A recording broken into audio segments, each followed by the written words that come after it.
যে কপাল সেজদা দেয় না, সে কপাল, যে মানুষ হয়ে সেজদা দেয় না, আল্লাহর কসম, আল্লাহ তাআলা কোরআনে বলছে, ইবলিস তুই সেজদা দিলি না, আজকের থেকে তুই শয়তান। এজন্য যে কপাল সেজদা দেয় না সে মানুষ নয়, শয়তান। শয়তান বেটা, তুই বেটা শয়তান, শয়তান, এটা শয়তান। এর আগে কোনদিন ইবলিসকে শয়তান বলতো? কোন দিন থেকে বলছে? যেদিন থেকে সে সেজদা দেয় না। কথা বলেন না কেন? ইবলিসের আগে কি শয়তান আছিল? সেজদা যেদিন দিল না সেদিন থেকে মালিক বলল, আজকের থেকে তুই শয়তান। ইবলিস যেদিন সেজদা দিল না সেদিন আল্লাহ বলল, ফখরুজ ফাইন্নাকা রাজিম, বের হ, আজকের থেকে তুই রাজিম, অভিশপ্ত, মালউন, অভিশপ্ত, রাজিম। আল্লাহ বলছে, ওয়া ইন্না আলাইকাল লা'নাতা ইলা ইয়াউমিদ্দিন। ইবলিস তুমি সেজদা দিলা না, মনে রেখো আজকের থেকে কিয়ামত দিবস পর্যন্ত তোর উপরে আমি আল্লাহর লানত। এজন্য বেনামাজি তোর উপরে আল্লাহর লানত, তোর উপরে আল্লাহর লানত, তোর উপরে খোদার গজব। আর আল্লাহর লানত যার উপরে, সে সুখ পায় না। ওই মালিকের সাথে গাদ্দারি করে সুখ মিলে না। খবর নিয়ে দেখো, তুমি না জানলে আমি জানি। জিন্দিগির আজ 21 বছরের এই ওয়াজের জীবনে কত শত মানুষ জীবনের কত দুঃখ বেদনা আমরা তো শুনি না। আমরা কাছে দোয়া চায় না। কোনো হারামখোর, কোনো সুদখোর, কোনো ঘুষখোর, কোনো বেপর্দা নারী, কোনো বেহায়া নারী, কোনো মদখোর জুয়ারি, কোনো নারীর সাথে অবৈধ সম্পর্ক স্থাপনকারী পুরুষ কিংবা নারী, আল্লাহর কসম সুখে নেই। সুখ মিলে না, সুখ মিলে না। নোনা জলে তৃপ্তি হয় না। যে পানি লবণাক্ত, ওই পানি তৃষ্ণা মিটায় না। অতএব গুনাহ তৃষ্ণা মিটায় না। গুনাহ কাউকে তৃপ্তি দিতে পারে না। আল্লাহর নাফরমানি কাউকে সুখ দিতে পারে না বন্ধু। আল্লাহ কোরআনে বলছে, ওয়াদারু যাহিরাল ইসমি ওয়া বাতিনা। আমার বান্দা, প্রকাশ্য গুনাহ ছেড়ে দাও, গোপন গুনাহ ছেড়ে দাও। আল্লাহ বলছে, ওয়ালা তাকরাবুল ফাওয়াহিশা মা যাহারা মিনহা ওয়া মা বাতান। আল্লাহ বলছে, বান্দা প্রকাশ্যে কিংবা গোপনে কোন অশ্লীলতা, বেহায়াপনা, অসভ্যতার কাছেও যেও না। আল্লাহ বলছে, ওয়ালা তাকরাবুজ জিনা। জিনা, ব্যভিচারের কাছে, নারীর সাথে অবৈধ কোন রকম সম্পর্কে যেও না বান্দা। ইন্নাহু কানা ফাহিশা, এটা বড় বেশি অশ্লীলতা। ওয়াসাআ সাবিলা, এটা বড় মন্দ পথ। হায় যুবক, ভুল করো না। ওই নারীর ফাঁদে একদিন তোমার সে জাহান্নামে পৌঁছায় দিবে, একদিন তোমার কবরে পৌঁছায় দিবে। সে তোমারে সুখ দিবে না। চরিত্রহীন নারী সুখী হয় না।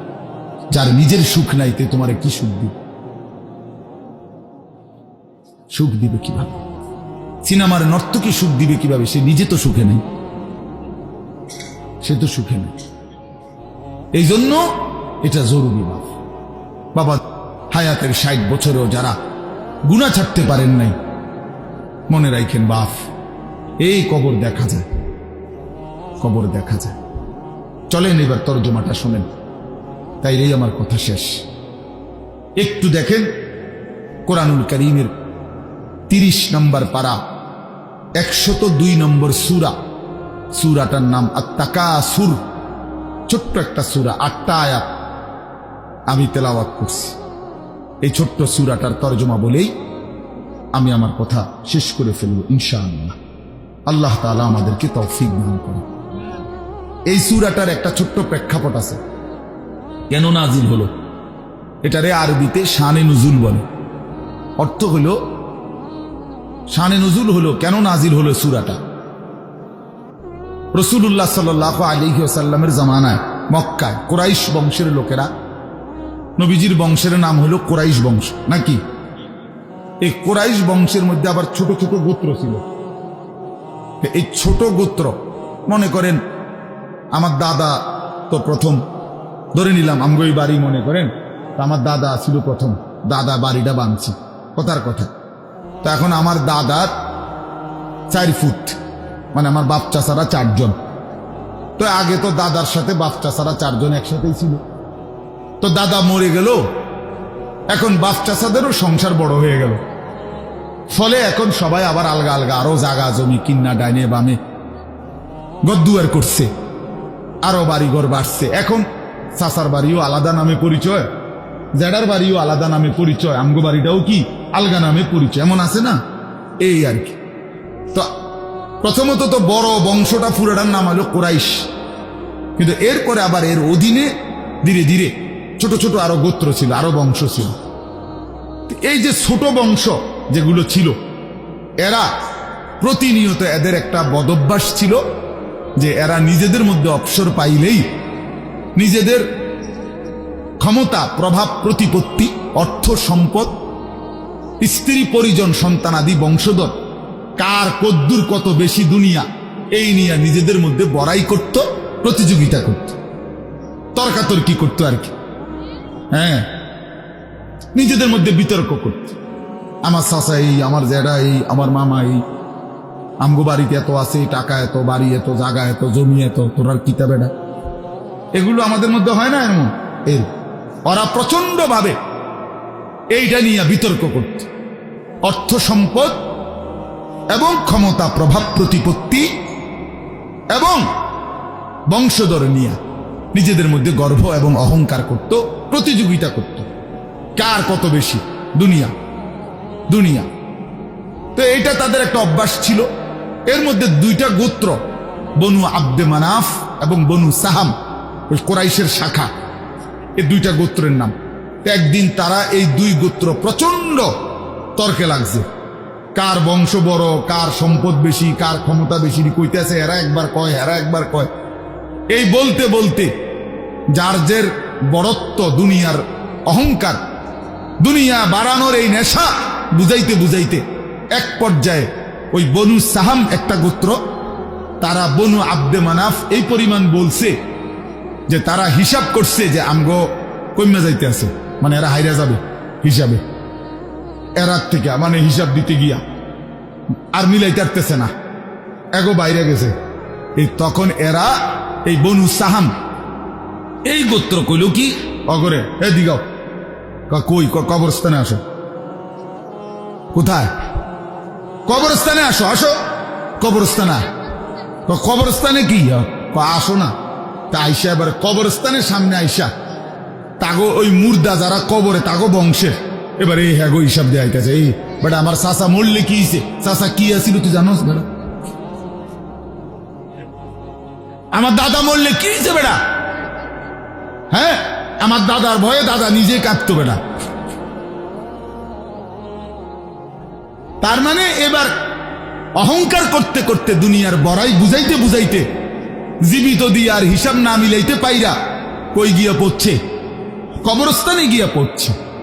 এদের এই মন্দ আচরণ আল্লাহ তাআলা নারাজ হয়ে আল্লাহ তাআলা তখন এই আচরণের কারণে কোরআনুল কারীমের এই সূরাটা নাজিল করছেন। 102 নম্বর সূরা আত-তাকাসুর নাজিল করে আল্লাহ বললেন, হায় বান্দা কি করছো, করছোটা কি?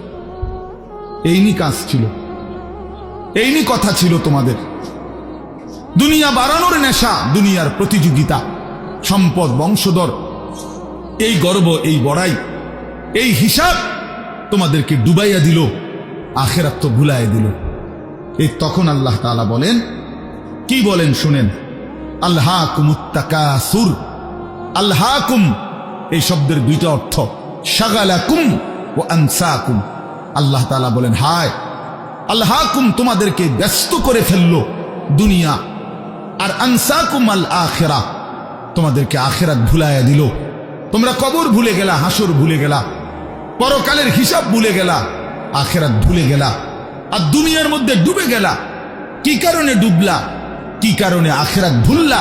আত-তাকাসুর এই বাড়ানোর প্রতিযোগিতা, অর্থ, সম্পদ, ক্ষমতা, বংশধর, টাকা পয়সা, মাল, দৌলত, এগুলো বাড়ানোর নেশা তোমাদেরকে আখিরাত ভুলাইয়া দিল আর দুনিয়ার মধ্যে ডুবাইয়া ফেললো, ব্যস্ত করে ফেললো। হাত্তা জুরতুমুল মাকাবির। আল্লাহ বলেন, হায় বান্দা এক পর্যায়ে কবরস্থানেই পৌঁছে গেল। এখানে ডাইরেক্ট কথা, শেষ পর্যন্ত কবরস্থানে চলে গেলা।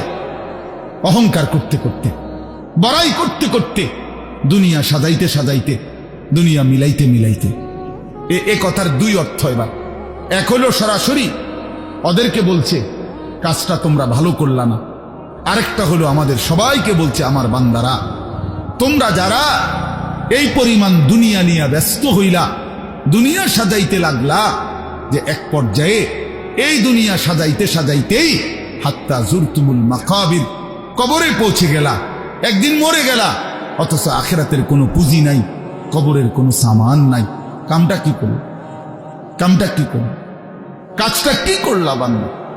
কি করল? হায় বান্দা, 60 বছর বয়স, আজও আখিরাতের পুঁজি কই। 30 বছর, আজও আখিরাতের পুঁজি কই। এরই মধ্যে তো একদিন কবরেই পৌঁছে যাবে। কবরেই, এই যে দেখেন কবরবাসীদের রুহের মাগফিরাত কামনায় মাহফিল, আমি এই জন্যই আয়াত করছি। পুরা কোরআনুল কারীমের মধ্যে এই একবারই কবর এই শব্দটা আছে এই সূরার মধ্যে একমাত্র। হাত্তা জুরতুমুল মাকাবির, এই কবরস্থান, কবর, এই কথাটা কোরআনের এই সূরাতেই আছে। শুন, আল্লাহ তাআলা বলেন বান্দা দুনিয়ার লোভে ডুবে আখিরাতকে ভুলে তুমি বাড়ানোর নেশা, তোমার প্রতিযোগিতা, আরো চাই আরো চাই আরো চাই আরো চাই, এটা তো একদিন তোমার কবরস্থানেই পৌঁছায় দিল। কবরস্থানে পৌঁছায় দিল। আমার বাপ, আমার বন্ধু, আমার জওয়ান সাথী, সবাই নিয়ে ভাবি, আমিও আপনিও ইনসাফের সাথে। দুনিয়া আমারে কি পরিমাণ ব্যস্ত করে দিল। 60 বছরের বয়স্ক মানুষ, 70 বছরের বয়স্ক মানুষ, হিসাব শুধুই দুনিয়া। হিসাব করতেছে এখনো দুনিয়া। দুনিয়া মিলছে খুশি, দুনিয়া মিলে নাই খুশি নেই। যখন দুনিয়া মোটামুটি গুছাইতে পারছে তৃপ্ত, আর দুনিয়া গুছাইতে পারে নাই অতৃপ্ত। অতৃপ্ত অসংখ্য মানুষকে শুনবেন দুনিয়া গুছাইয়ে ফেলছে। 3টা ছেলে বিদেশ পাঠাইছি হুজুর, 4টা মেয়ে বিয়ে দিছি, বাড়িতে একটা বিল্ডিং করছি, 4টা রুম, ভিতরে 2টা বাথরুম, আল্লাহর রহমতে রাস্তার লগে কুদুর জায়গা কিনছি, ব্যাংকেও কিছু টাকা পয়সা জমছে, বাজার সদাই কইরা খাইয়া পইরা আল্লাহর রহমতে আপনাকে দোয়ায় 10 জনের দোয়ায় ভালো আছে। খালাস, জিন্দিগি মিলে গেছে, জীবনের টার্গেট অর্জন হয়ে গেছে। চাচা চাচা তৃপ্ত, 60 বছরের বয়স্ক বাবা তৃপ্ত হয়ে গেছে। তার পৃথিবীতে আসার উদ্দেশ্য অর্জন হয়ে গেছে। পৃথিবীতে আসছিল ফোলা বিদেশ পাঠাইছে। পৃথিবীতে আসছিলেন মেয়ে বিয়ে দিতে, মেয়ে বিয়ে দিছে। দুনিয়ায় আসার 60 বছরের একটা টার্গেট ছিল, একটা বিল্ডিং করবে, বিল্ডিংটা হইছে আলহামদুলিল্লাহ। তো চাচা কবর,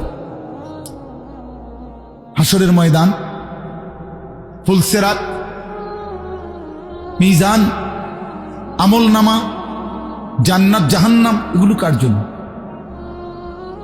এগুলো কার জন্য? এগুলো কার জন্য? কই সেগুলোর কথা দিয়ে বললেন না? ইয়ালামুনা যাহিরাম মিনাল হায়াতিদ দুনিয়া। দুনিয়া তো খুব বুঝলা বান্দা, ওহুম আনিল আখিরাতি হুম গাফিলুন, আখিরাতের ব্যাপারে তো গাফিল হয়ে রইল।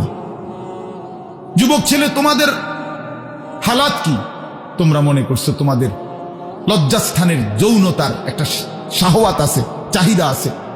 এই চাহিদাটা যদি পূরণ হয়, নারী, ছবি, বন্ধুদের অসৎ আড্ডা, মোবাইলের অশ্লীল ছবি, এই জেনা ব্যভিচারের যে কোনো সুযোগ কিংবা কোনো অসভ্যতা নোংরামির কোনো সুযোগ পাইছ, জীবন উপভোগ করতেছ, খালাস খালাস। কোথায় নামাজ, কোথায় আখেরাত, কোথায় মৃত্যু, কোথায় কবর? আহা বাফ, কিছুই মনে করাইল না, কিছুই মনে করাইল, কিছুই মনে করাইল। এরই নাম জিন্দিগি, এরই নাম মুসলমান। এখানেই জীবনের সমাপ্তি, আর কিছু নাই। কবর বলতে কিছু নাই, আখিরাত বলতে কিছু নাই। আল্লাহ তাআলা বলেন বান্দা, আল্লাহকুমুত তাকাসুর, আহা বান্দা দুনিয়ার নেশা তো তোমাদেরকে ভুলায় দিল আখিরাত। হাত্তা জুরতুমুল মাকাবির, এরই মাঝে তো একদিন কবরেই পৌঁছে গেলা। একদিন কবরে পৌঁছে তুমি তো উপলব্ধি করবা, কাল্লা সাউফা তা'লামুন সুম্মা কাল্লা সাউফা তা'লামুন। আল্লাহ তাআলা বলে বান্দা শোনো, সাবধান, কাজটা ভালো করলা না, দুনিয়ায় ডুবে গেলা, আখিরাত ভুলে গেলা। সাউফা তা'লামুন 2 বার বলছে একটা কথা আল্লাহ। অল্প সময়ে তুমি জানতে পারবা, অল্প সময়ে তুমি জানতে পারবা। তাফসীরের মধ্যে লিখছে, দুইবার কেন বলল আল্লাহ?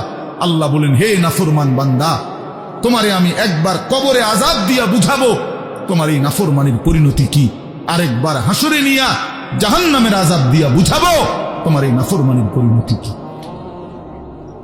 তুমি সেদিন বুঝবা বান্দা, আমার কবর কি, আমার আখিরাত কি। রাসূলুল্লাহ সাল্লাল্লাহু আলাইহি ওয়াসাল্লাম বলেন, নাফরমান যখন কবরের প্রশ্নের জবাব দিতে পারবে না, তো আল্লাহ তাআলার পক্ষ থেকে ফেরেশতাদেরকে বলবে, আফরিশুহু মিনান নার ওয়ালবাসুহু মিনান নার ওয়াফতাহু লাহু বাবান ইলান নার। আমার বান্দার কবরের মধ্যে জাহান্নামের বিছানা বিছিয়ে দাও, জাহান্নামের পোশাক পরিয়ে দাও, জাহান্নাম বরাবর দরজা খুলে দাও।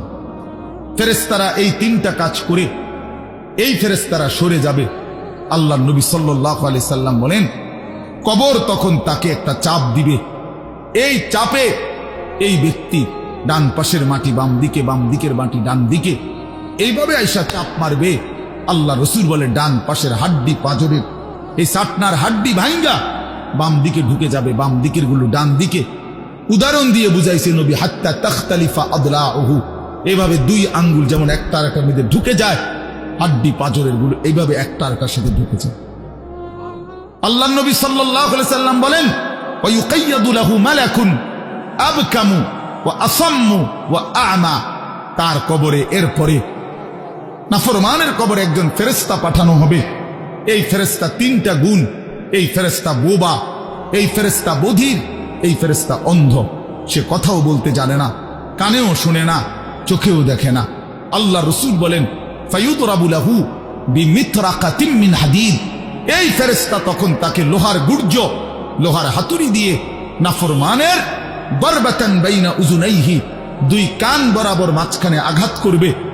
এক একটা আঘাতে ফায়াসিহু সাইহাতান, নাফরমান এভাবে চিৎকার করবে, ইয়াসমাউহা মান ইয়ালিহি ইল্লা সাকালাইন, মানুষ এবং জিন ব্যতীত আল্লাহর কসম গোটা সৃষ্টি এই নাফরমানের আওয়াজ শুনতে পাবে, চিৎকার শুনতে।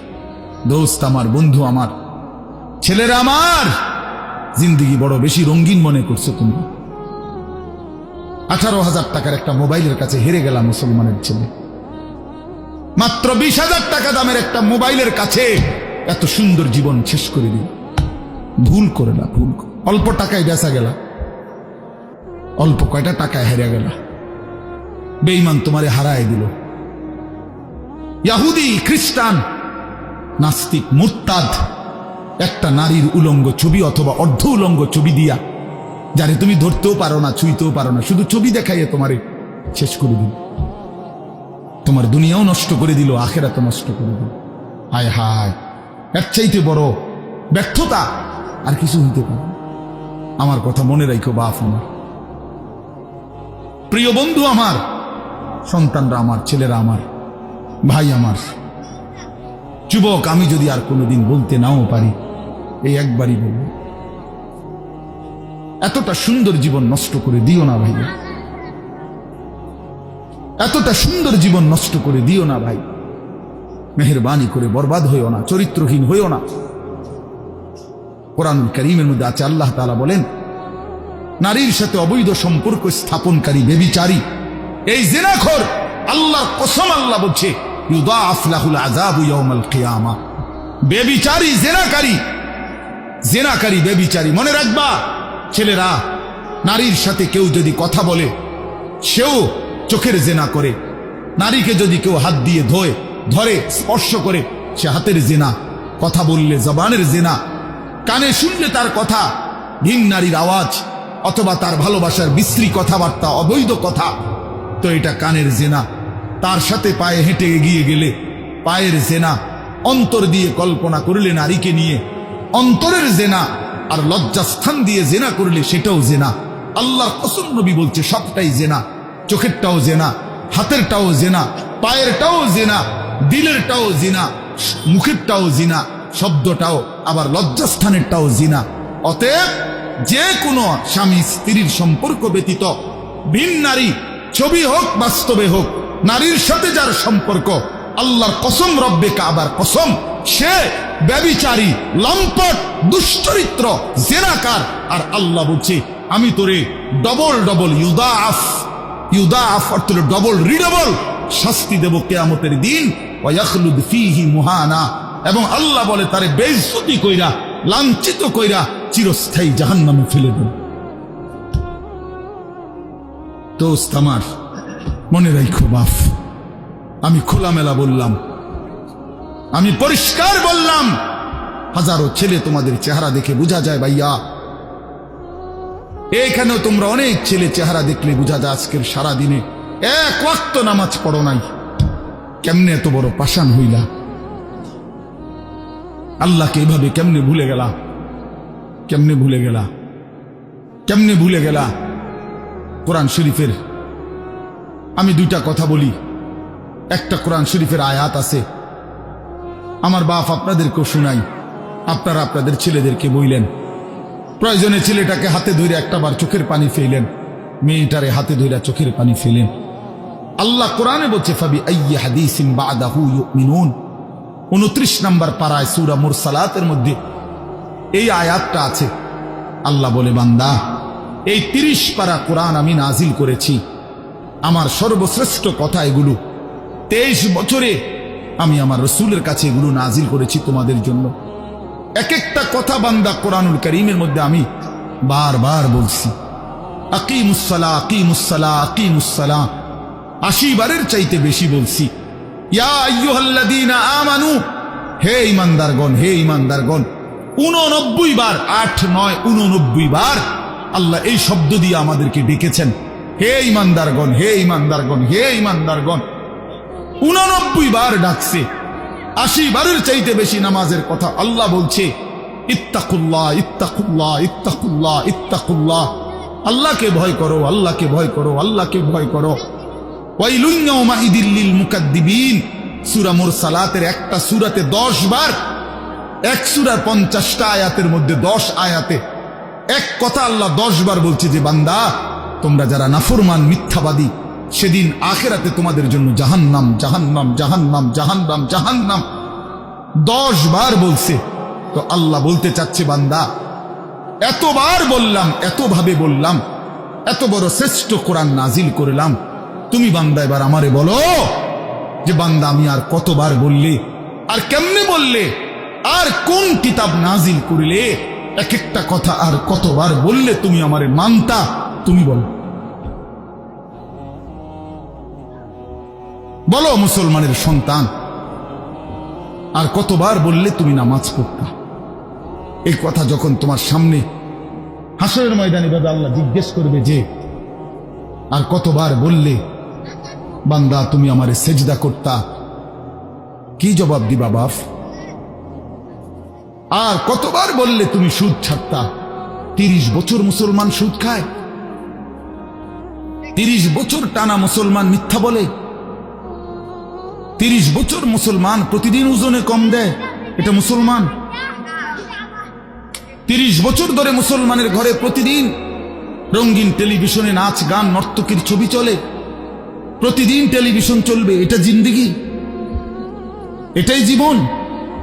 60 বছর বয়স আপনি এখনো বিড়ি সিগারেট খাবেন, এটাই কথা ছিল? 60 বছর বয়স এখনো আপনি চা দোকানে টেলিভিশন দেখবেন, এই কি কথা ছিল চাচা? আহা, কবরে যাবেন কোন দিন? তাইলে মরণের কথা মনে পড়বে কোন দিন? যুবক ভাই বলো, 365 দিনে একটা বছর কোনদিন ফজরের নামাজ পড়লা না, এ কেমন জিন্দেগি তোমার? তুমি আল্লাহরে এতটা ভোলা কেন ভুলে গেলা? এভাবে ছেড়ে দিলা কেন ভাই আমার? এই একটা প্রশ্ন। আরেকটা প্রশ্ন হইল, লাকাদ মান্নাল্লাহু আলাল মুমিনিনা ইয বাআসা ফীহিম রাসূলাম মিন আনফুসিহিম। আমার একটুকু কথা মনোযোগ দিয়ে শুনেন সবাই।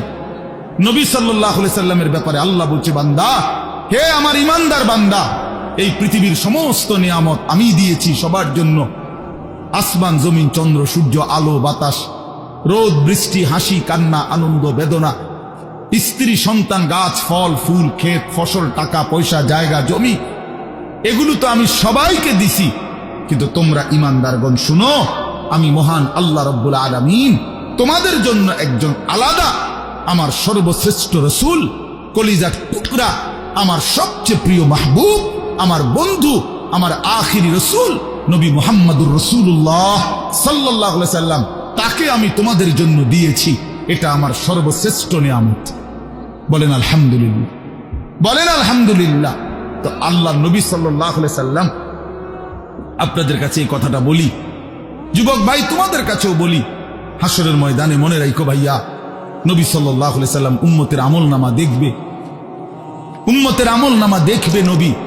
আর দেখা নবী সাল্লাল্লাহু আলাইহি ওয়াসাল্লাম উম্মতের এই আমলনামা হাতে নিয়ে যখন দেখবে, পৃষ্ঠার পর পৃষ্ঠা, ফজরের নামাজ নাই, 30 বছর মিথ্যা বলে, 30 বছর সুদের লেনদেন, 40 বছর হারামের ব্যবসা করছে, কোনদিন 5 ওয়াক্ত নামাজ পড়ে নাই, স্ত্রী পর্দা করে নাই, ছেলেটা নামাজ পড়ে নাই, ঘরের মধ্যে অনবরত টেলিভিশন চলছে।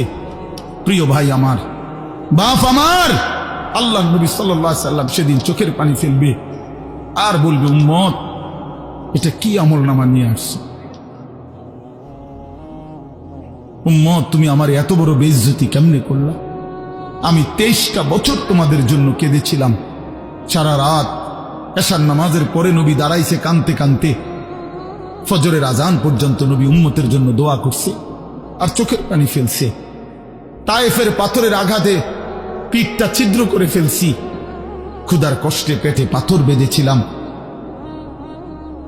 উহুদের দান দান শহীদ করা রক্ত নিয়ে উহুদের ময়দানে পড়েছিলাম বেহুশ হয়ে, ঘরের চুলায় 3 মাস আগুন জ্বলে নাই। এত কষ্ট, এত চোখের পানি, এত ক্ষুধার কষ্ট, এত রক্ত, বিনিময়ে উম্মত এটা কি নিয়ে আসলো? নামাজ কই, সেজদা কই, রুকু কই, ফজর জোহর আসর মাগরিব ইশা কই, হারাম থেকে বাঁচা কই, হালাল উপার্জন কই, জিকির কই, তেলাওয়াত কই, আমার সুন্নত কই? কেমনে এমনে ভুলে গেলা উম্মত? আমার এত বড় বেইজ্জতি কেমনে করলা? আমার এত বড় অপমান কেমনে করলা? কি জবাব দিবেন বলো ভাই? আমার কথা শেষ ভাই, কি জবাব হইতে পারে তখন? আল্লাহ তাআলা বলবেন, আল্লাহ তাআলা বলবেন, বান্দা আমি আর কেমনে বললে তুমি মানতা? নবী বলবেন, উম্মত আমি আর কত চোখের পানি ফেললে তুমি আমার কথা মনে করতে? আর কত রক্ত ঝরাইতাম আমি? 23টা বছর আমি শুধুই কাঁদছি, শুধুই কাঁদছি, সারা রাত কেঁদেছি। ভাই আমার, দোস্ত আমার, বন্ধু আমার, নওজোয়ান ছেলেরা আমার, নষ্ট হইও না, নষ্ট হইও না।